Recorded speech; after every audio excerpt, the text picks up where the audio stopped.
Hi everyone. ఈరోజు current అఫైర్స్లో భాగంగా ముఖ్యమైన ప్రశ్నలను ఒకసారి చూద్దాం. ఇండియా ఏఐ ఇంపాక్ట్ సమ్మిట్ 2026 ఎక్కడ జరిగింది మరియు ఎన్ని దేశాలు న్యూఢిల్లీ డిక్లరేషన్పై సంతకం చేశాయి? ఈ ఏఐ ఇంపాక్ట్ సమ్మిట్ అనేది న్యూఢిల్లీలో జరిగింది. దీనిపై 88 దేశాలు సంతకం చేశాయి. అంతర్జాతీయ క్రికెట్లో 350 మ్యాచ్లు ఆడిన తొలి ఆస్ట్రేలియా క్రికెటర్గా ఎవరు రికార్డు సృష్టించారు? Ellyse Perry. 475 ఏళ్ల నాటి ఏ కేథడ్రల్ ఇటీవల కమ్యూనిటీ నేతృత్వంలోని పునరుద్ధరణకు గాను యునెస్కో అవార్డును గెలుచుకుంది? వసాయిలోని our lady of grace cathedral. Next, మహిళల టీ20 అంతర్జాతీయ క్రికెట్లో 2500 పరుగులు పూర్తి చేసిన భారత క్రీడాకారిణి ఎవరు? Jemimah Rodrigues. ఆటిజం చికిత్స కోసం ఇటీవల ఏ దేశం 2 వినూత్న జన్యు చికిత్స కార్యక్రమాలను ప్రారంభించింది? United Arab Emirates UAE.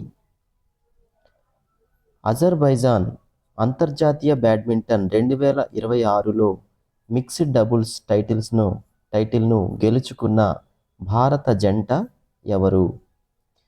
Answer Satvik Reddy మరియు రాధికా శర్మ. ఇటీవల ఏ రాష్ట్రాన్ని నక్సల్ రహిత రాష్ట్రంగా కేంద్ర ప్రభుత్వం ప్రకటించింది? ఆన్సర్ బీహార్. ఆంధ్రప్రదేశ్లోని విజయవాడలో ఫిబ్రవరి 24 నుండి ప్రారంభం కానున్న క్రీడల పేరు ఏమిటి? ఆన్సర్ 3వ NTPC Khelo India national ranking women archery tournament. World pangolin day 2026 సందర్భంగా విడుదలైన నివేదిక ప్రకారం 2016-2024 మధ్య ప్రపంచవ్యాప్తంగా ఎన్ని పాంగోలిన్లు పట్టుబడ్డాయి? ఆన్సర్ 5 లక్షలకు పైగా పాంగోలిన్లు పట్టుబడ్డాయి.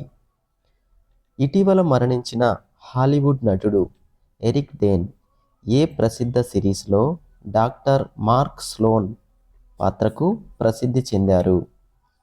Grace anatomy. 2026లో జరగనున్న ఏఎఫ్సి ఉమెన్స్ ఏషియన్ కప్కు ఆతిథ్యం ఇస్తున్న దేశం ఏది? Answer Australia. హైదరాబాద్లో జరిగిన ఇంటర్నేషనల్ అరేనా పోలో ఛాంపియన్షిప్లో బెస్ట్ ఫోటోగ్రాఫర్ అవార్డును ఎవరు గెలుచుకున్నారు? మహమ్మద్ వహీదుద్దీన్. నెక్స్ట్, క్వాంటం ఆధారిత ఉన్నత విద్యపై ఏఐయు సమావేశాన్ని ఇటీవల ఏ విశ్వవిద్యాలయం నిర్వహించింది? ఉస్మానియా విశ్వవిద్యాలయం.